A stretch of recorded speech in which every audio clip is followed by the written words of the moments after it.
Ako nga po pala si Akisha Nicole Caballes mula sa ika-4 na pangkat ng Grade 12 Danaya na magtatalumpati na nanghihikayat na respetuhin ang sektor ng ating lipunan na madalas na napapabayaan.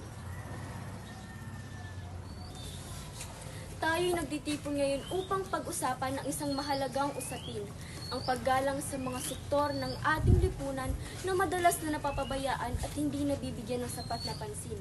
Ang mga sektor na ito, ang mga tinatawag nating unprivileged sector, ay binubuo ng mga taong may iba't ibang karanasan, pangangailangan at hamon sa buhay. Sa ating paglalakbay tungo sa isang mas makatarungan at mapayapang lipunan, mahalaga nating tandaan na ang respeto ay hindi isang opsyon, kundi isang pundasyon.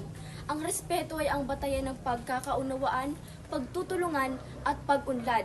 Kapag nirerespeto natin ang bawat isa, anuman ang kanilang estado sa buhay, binubuksan natin ang pinto ng isang mas maganda at mapagkalingang kinabukasan para sa lahat.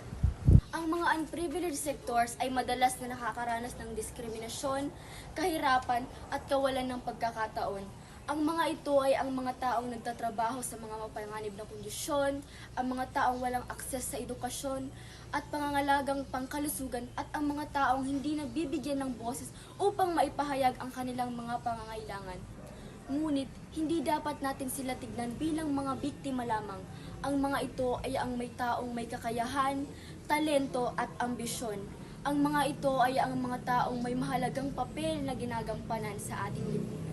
Maraming salamat.